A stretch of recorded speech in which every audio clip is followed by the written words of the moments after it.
எல்லாருக்கும் வணக்கம். இன்னைக்கு நம்ம வீடியோவில் என்ன பார்க்க போறோம்னா, அதாவது கோதுமை மாவுல பணியாரம், கார பணியாரம் தான் செய்ய போறோம். ரொம்ப நல்லா இருக்கும், ரொம்ப டிஃபரன்ஸா இருக்கும். நல்ல மெதுவா நம்ம அரிசி மாவுல செஞ்ச மாதிரியே இருக்கும், டேஸ்டாகவும் இருக்கும். இப்போ அது செய்யறதுக்கு தேவையான பொருட்கள் பார்த்துடலாம். கோவிரமாக எடுத்துருக்கிறேன் 1 கப்பு கோதுமை மாவு, 1/2 கப்புக்கும் கம்மியாக அரிசி மாவு, 1/2 கப்பு வெள்ளை ரவை எடுத்துருக்கிறேன். எல்லாத்தையும் ஒன்றா சேர்த்துட்டு தேவையான அளவு சால்ட்டு போட்டுக்கலாம். அதே கப்பில் 1/2 கப்பு தயிர் அதையும் அதில் சேர்த்துக்கலாம். சேர்த்துட்டு 1 கப்பு தண்ணி சேர்த்துட்டு நல்லா கலக்கிக்கோங்க. பார்த்துக்கிட்டு தண்ணி ஊற்றிக்கலாம். இன்னும் ஒரு 1/2 கப்பு ஊற்றணும். அதாவது மொத்தம் 1.5 கப்பு. அதில் முதல்ல 1 கப்பு ஊற்றிக்கங்க. ஒவ்வொரு மாவு தண்ணி இழுக்கும், ஒவ்வொரு மாவு இழுக்காது.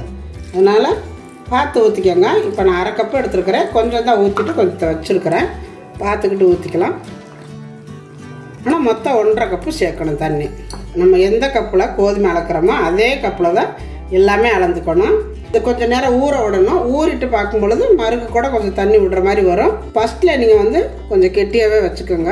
அப்படியே கலக்கிட்டு ஒரு 10 நிமிஷம் அப்படியே ரெஸ்ட்டில் விட்டுருங்க. நல்லாயிருக்கும். கொஞ்சம் நேரம் ஊறணும். ஊறினா தான் நல்லாயிருக்கும். இப்போ இது ஊறட்டும், மூடி வச்சுருவோம்.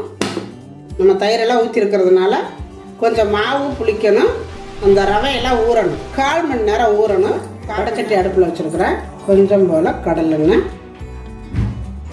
எண்ணெய் காஞ்சது, கொஞ்சம் போல் கடுகு, கொஞ்சமாக உளுந்தம்பருப்பு, எல்லாம் சிவந்ததும் 2 ஸ்பூனும் கடலைப்பருப்பு. கடலைப்பருப்பு சிவந்தது, கருவேப்பிலை பொடியை வெட்டி வச்சுருக்கிறேன். இஞ்சி இத்தினோண்டு எடுத்து வெட்டி வச்சுருக்கிறேன்.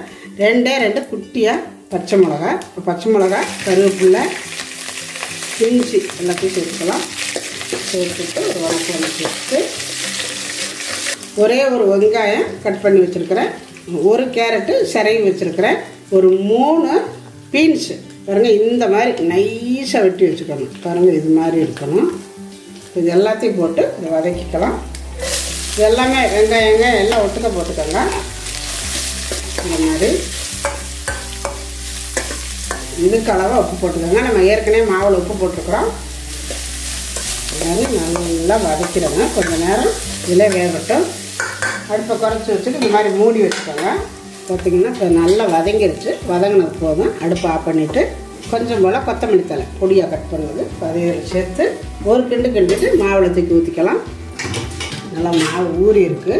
இப்போ நம்ம வதக்கி வச்சுருக்கிறோம். இது கொத்தமல்லி தலையை இந்த சூட்டில் ரொம்ப போட்டு கிண்டக்கூடாது. லைட்டாக கிண்டிட்டு டக்குன்னு மாவில் சேர்த்துடணும்.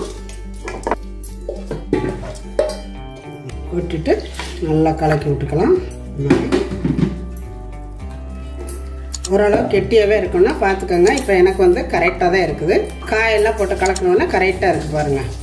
இந்த மாதிரி இருக்கணும். அப்போ தான் நம்மளுக்கு பணியாரம் எடுக்கிறதுக்கு நல்லாயிருக்கு. வெந்தாலும் உள்ளே இருந்து வேகும். இந்த மாதிரி இருக்கணும். இங்கே பணியாரக்கல் காஞ்சிட்ருக்கு. நெய்யோ எண்ணெயோ உங்களுக்கு எது வேணுமோ விட்டுக்கோங்க. நான் நெய் விடுறேன். நெய் விட்டுக்கிட்டிங்கன்னா குழந்தைங்களாம் அதாவது கோதுமை மாவுன்னு பார்க்காம சாப்பிட்டுக்குவாங்க. நல்லா கலக்கி விட்டுக்கோங்க. இந்த மாவை பார்க்கையில் பாருங்கள் எவ்வளோ நல்லா இருக்கு. எல்லாம் வெஜிடபிளாக சேர்த்து ரொம்ப நல்லா இருக்கு பாருங்கள்.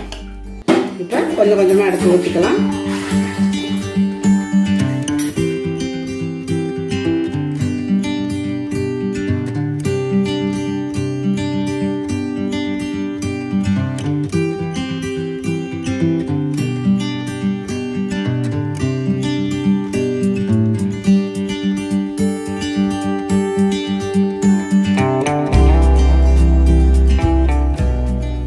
பார்த்தீங்கன்னா வெந்துருச்சு. நல்லா நம்ம எடுத்துக்கலாம்.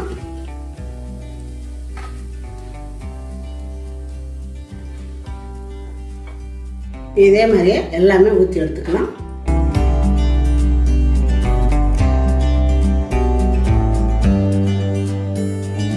இப்போ பாருங்க, கோதுமை மாவுல பணியாரம் ரொம்ப அருமையாக வந்திருக்குது. பார்க்கையில் நம்ம இது கோதுமை மாவுல தான் செஞ்சாங்க அப்படின்னு தெரியாது. அந்த அளவுக்கு நல்லா இருக்குது.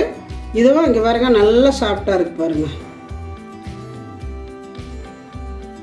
எப்படி இருக்குது பாருங்கள், ரொம்ப அருமையாக இருக்குது. இப்போ இந்த மாதிரி நம்ம செஞ்சு கொடுக்கும் பொழுது ரொம்ப ஹெல்த்தியாக இருக்கும். ஏன்னா நம்ம வெஜிடபிள் சேர்த்துருக்குறோம், கோதுமை மாவு சேர்த்துருக்குறோம். ரொம்ப நல்லா இருக்குது. இப்போ பாருங்கள், இதுக்கு நான் தேங்காய் சட்னி அரைச்சிருக்கிறேன். தேங்காய் கொத்தமல்லி எல்லாம் சேர்த்து சட்னி அரைச்சிருக்கிறேன்.